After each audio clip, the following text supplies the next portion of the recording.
I was born in the West Highlands of Scotland, 1925, a lovely little village of Kinlochleven.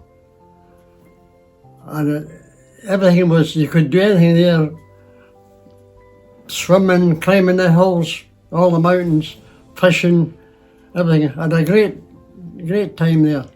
I remember there was organisations like the Life Boys, the Boys Brigade, the Scouts and all that. Well, when I seen the hats for the Life Boys, I says, oh, that's me. I like these sailor hats, you know.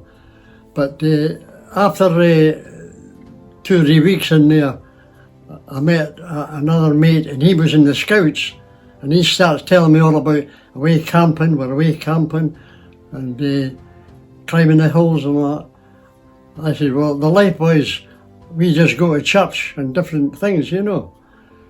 And I said, oh, that's no for me. I want the adventure bit. So I joined the Scouts, and that was me. I learned all the knots, which helped me when I joined the Navy, of course. All the knots, all the camping. I remember the first camp I was nominated Best Scout in the camp for my laying out my stuff in my tent, you know. The boots, all polished, fork, knife and spoon, further on, all that. When I got home, they gave me a big knife. That was a prize, a scout knife, you know. I was about 15 when the war broke out. I had a little job with a fishmonger. That was my first job. 12 shillings a week.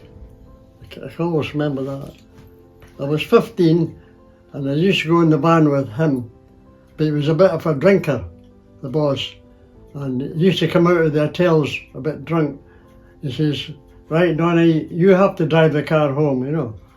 I says, but I can't drive. He says, only 3 gears. I remember it was a Ford van, and he says, that's the brake and that's the gear. So I'm driving home. And I did do it. So I've been driving since I was 15. And I'm still driving. That was me 15. And I was coming on to nearly 18. No, 17 and a half. I says, I want the Navy, so I'm volunteering now, 17 and a half. So I volunteered for the Navy then. Because if I waited to 18, I'd be the Army or the RAF. And I wanted the Navy. Because all my relations were in the Navy, my uncles and all that. In fact, one of my uncles got sunk in the Adriatic with he was a destroyer, and I was sunk in the Adriatic, so there's something in common there. But I joined the Navy, and on the way in January 1943, the beginning of January, I went down to Devonport, or Plymouth, you know.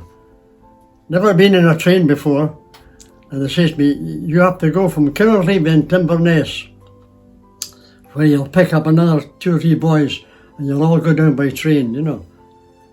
So we got to Plymouth, and this petty officer was there, and he's shouting, all the boys for Raleigh, over here.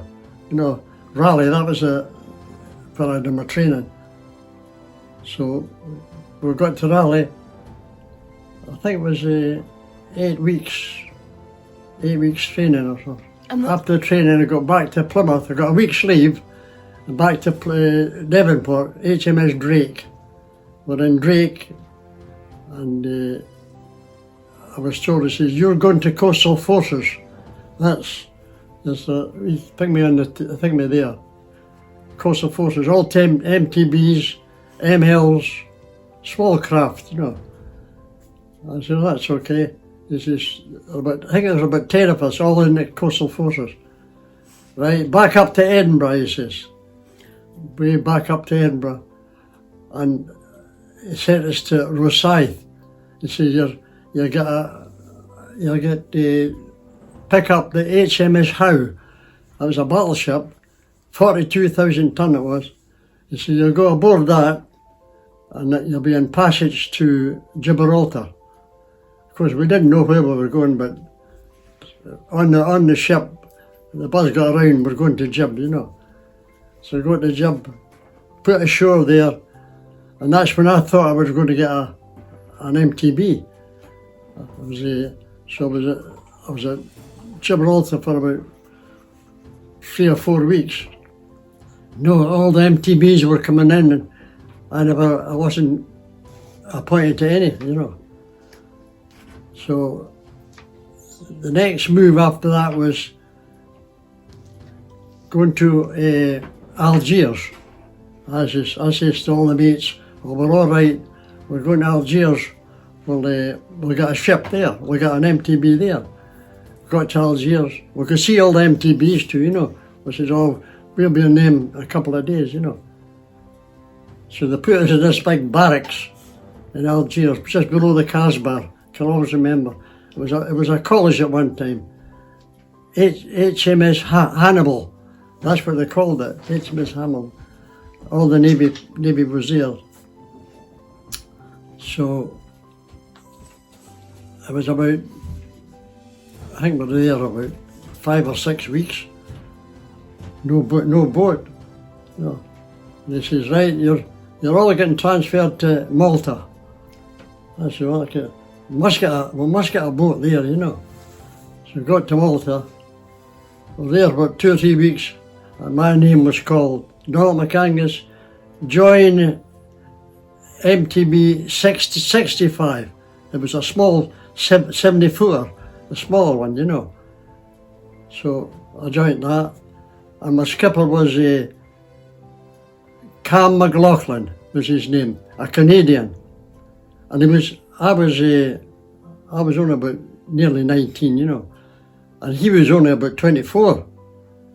I was there, and there was only about, I think, 5 of our crew and two officers. So I was on that for about 6 weeks, and he got a transfer. He says, I've got a transfer to MTB 655. It's a bigger type, D class MTB, 120 foot long, I think it was.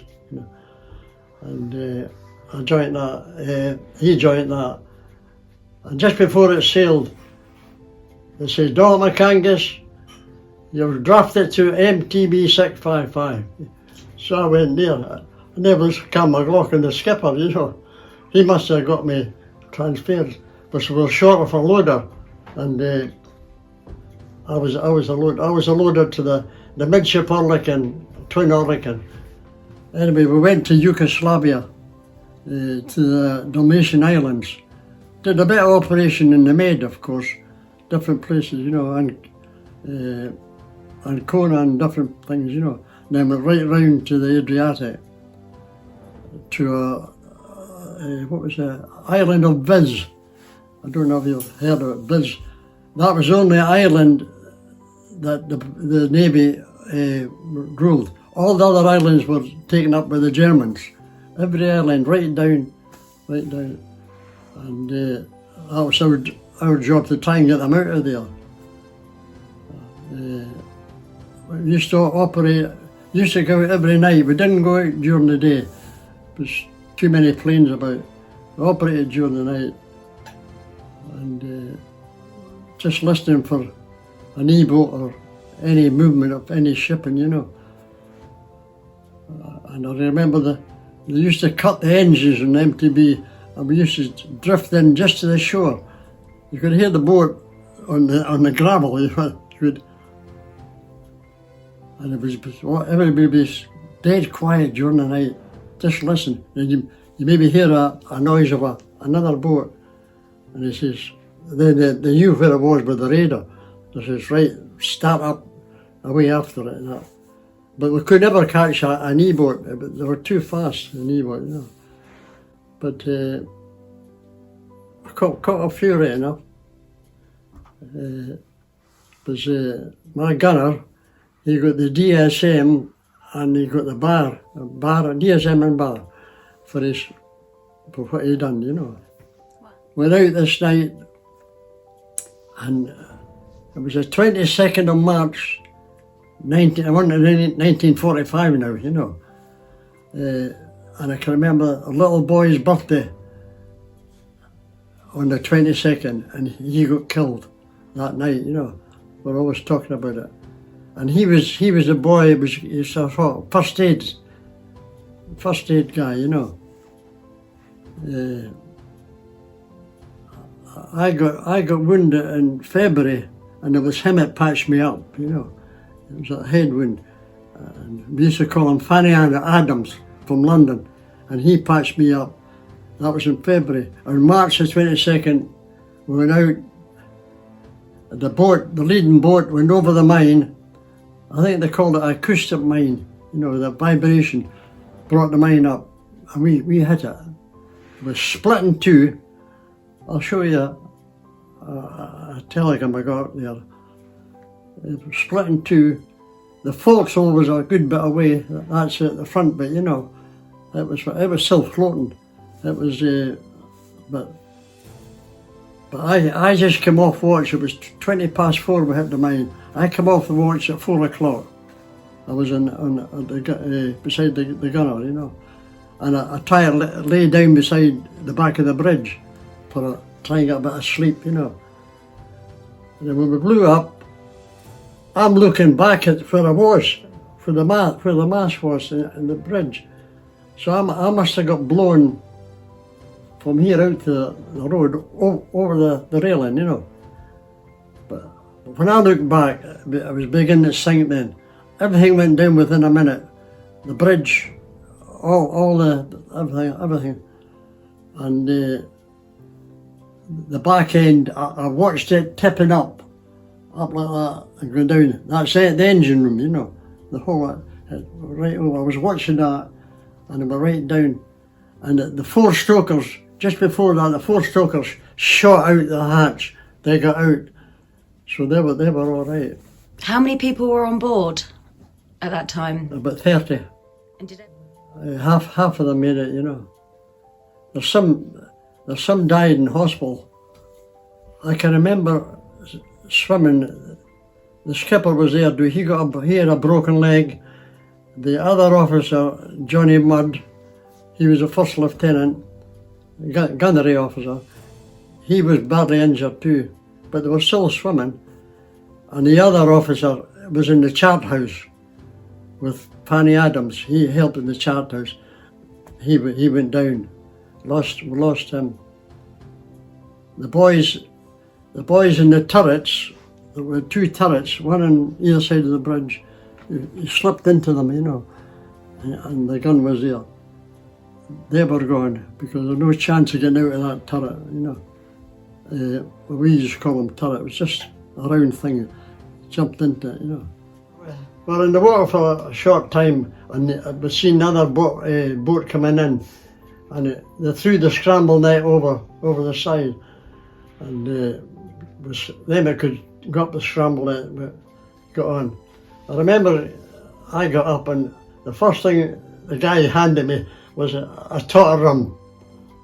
But that time in the morning, a tot of rum. You're shaking, you know. I wasn't shaking in the water. I felt all right. It's when I got out of the water, the cold hit you, you know. And you're well padded. You had all this padding stuff on, you know. Sea boots on. I remember kicking my sea boots off in the water. I can always remember that. This padded, we call a gun suit, but that thickness, you know, all around you, and your helmet. It picked us up and he gave us a tour, and he took us to a place called, I think it was Sarah, where there was a big cruiser in there, the Columba. I've never heard of it before, but I can remember the name, the Columba cruiser. He put us aboard that, all the injured, you know. I was a wee bit injured at that time too. Was the scar in my thing may burst open again. It was I hadn't got the bandage on, but and he says, "Oh, you'll have to go to the sick bay there." Thing, and we're all there. All the survivors were lying there, and I can always remember the cook, Geordie the cook. He was screaming during the night, you know. I can always remember that. I remember. Poor George, he died in the hospital. I was walking along and they were all lying in stretchers, you know. And I could walk and I was walking about and I says to my mate, who's that there? His face was all purple. I didn't rake him out. He says, that's Tom Griffiths. I didn't know Tom there. His face was all burnt there in his ear. And he was a turret, in the turret, but he was out of it at the time. It was the other boy was in it got killed. But Tom, the gunner, he was doing what I'd done, trying to get thingy. But he got caught in the fire. But all the water the petrol went in fire. 5,000 gallons were carrying, you know. And we always used to say, we're sitting in a minefield, you know, on the boat. Anything, a spark, we're up. We're taken to that hospital ship. He gave me this jag. I remember, he gave us all a jag, the guy. And I must have been out for about 2 days.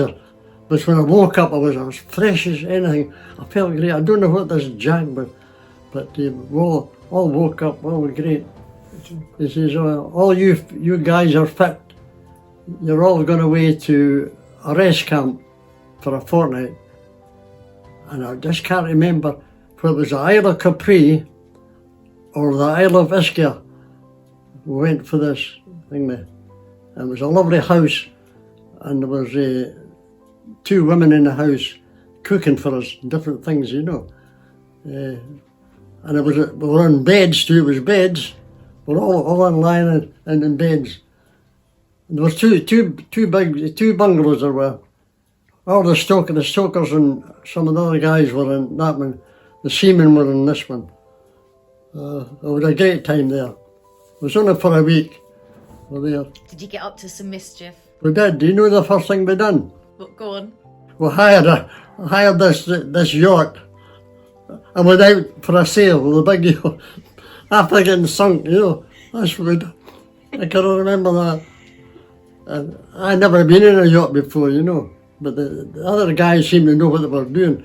And it was right over, you know. I said, we're going to be in the water in a minute. The edge of the boat was going along the water, and then the thing made it up again. This is crazy. And then one of the days in that week, we hired bikes. I can't remember what the price was, 20 francs. About 8 of us on this push bikes. Right, we were cycled right round the island, you know, and meeting different people, you know. That was a good thing, man. And then after that, we came back to the base, and then, you know, the first thing he says to us, all you guys that was at the rest camp, you're all going back to the UK. Oh, we thought we were getting another boat, but he says, you're all going back to the UK. Pack all your stuff up. So we packed it all up. All new uniforms, two uniforms, and that's the thing I haven't told you. We all got 2 uniforms. Before we went in the rest camp at Brindisi Station, we sold some of our two pair of boots. We sold a pair. I made about it was about a £5 for the boots and something else, you know. We're all selling stuff. And the boy was in charge. He didn't know nothing about it. We're flying it to the eye ties. But that's for spending money. Anyway, we go back and we go on this big troop ship. I don't know what the name of it was. I just can't remember. We go on it at Taranto. You've heard Taranto. Just the heel of Italy. We joined it there. And that was us back to the UK, coming back. And it was that warm on the ship, the troop ship. There was everybody on it, soldiers, sailors, everybody, you know. So we thought we were smart. We're lying on the deck during the night, you know, but it was too warm to go down, no. But this guy came along, come on, off the deck, nobody's sleeping here, get down below. No, I had to go down below. And then they were selling big boxes of apples. I always remember about 4 shillings or something, you know, for a big box. Everybody was buying apples, but we couldn't get them for the islands, you know. I can remember that. Back to the UK, we came into Southampton. I came into Southampton about a week later, and me and the other guys got sent down to Drake, and that was just doing odd things in the barracks, you know. I said, I'm not very happy with this. I don't like this at all. I'm going to volunteer. So I volunteered for escort duty, you know, going picking prisoners up. So the first trip I got with 2 other guys, a leading seaman and 2 seamen, sent up to Glasgow to pick this guy up and take him back to Plymouth, you know. We got up to Glasgow, picked him up. Always remember, 10 o'clock at night, Sunday night it was, into Central Station, and we're sitting in the carriage, away down, well down the thing, and this knock at the window. This is the truth. He says, "Do you want to make a break for it, Jock?" You know, this was some of his pals, and they jumped the rail and they came over. No, he says, "No, I'm going back." He says, "Thank goodness," and they just wandered away. If he says, "I want about a break," they were in. There were about half a dozen of them. They would be in amongst us, you know. Anyway, we got back to Plymouth, handed them over. Then we're away every week to different places. Were these people that had gone AWOL? Aye. This guy, I think he was away for about a couple of months. Somebody picked him up in Glasgow. And I got sent to Ireland to pick a guy up, and he was all right. He was quite a good chap. They just fed up with the Navy, wanted home to their family, and that. Things didn't agree with them, the Navy. I was quite happy in the Navy, actually. Even I lost my boat, I was quite happy. In fact, I was going to join I got a letter from, after I got demobbed, I got a letter from New Zealand, want me to join the New Zealand Navy, because I had the experience in the Royal Navy. I don't know how they got my name and address, but I didn't go. Back to work in Kinlochleven, bricklaying. I was bricklaying to trade. I got back, worked in the big aluminium factory as a bricklayer and that. And there's no much after that. When you were picking up prisoners and bringing them back, was that kind of your last job? No, it wasn't my last job.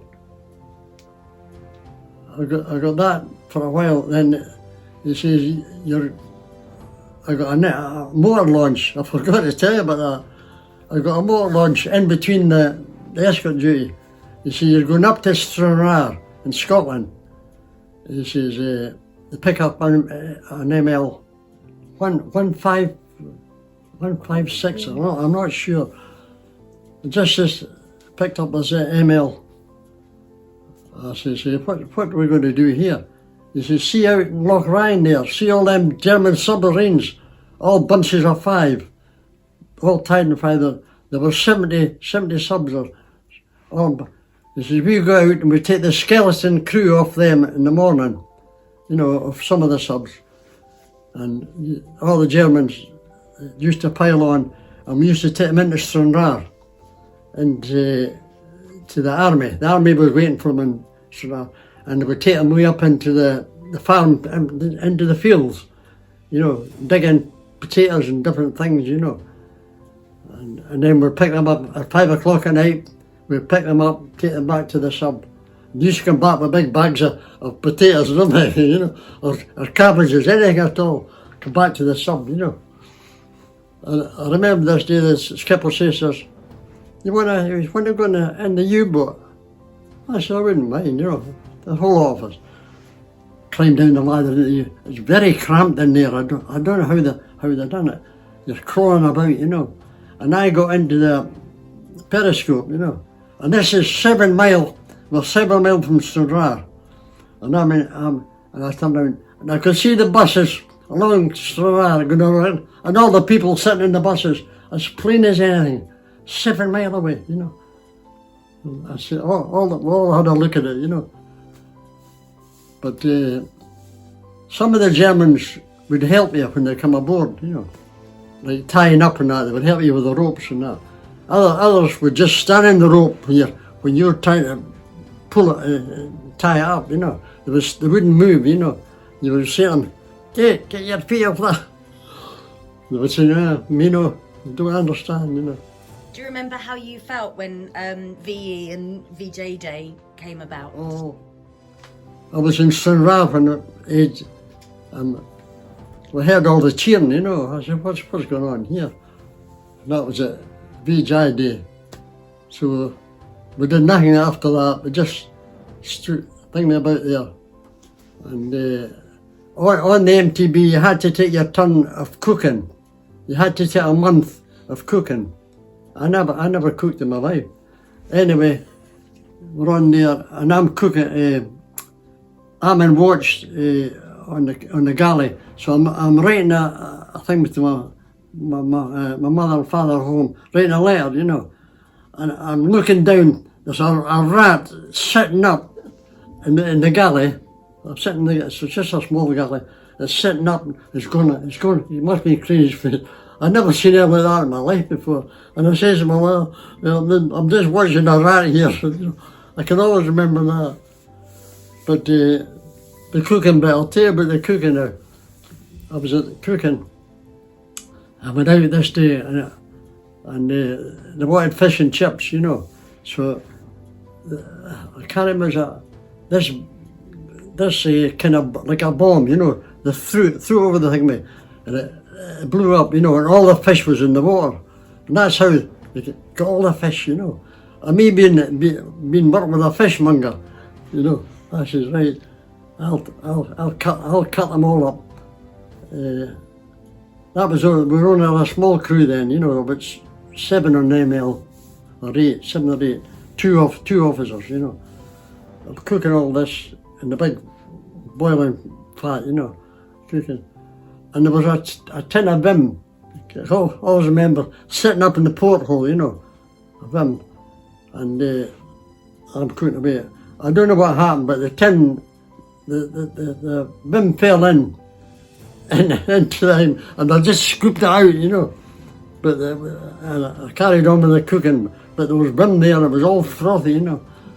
Anyway, they come down with the boy came in with the officers, 2 officers' plates. I'll take this to the officer. I says, okay, there's so much chips, couple of fish, right, take that down to them. And I'm waiting for them coming back saying, there's something wrong with that fish, you know. But nobody complained, you know. Even the boys in the mess deck, the 2 or 3 boys there, fish and chips, never complained.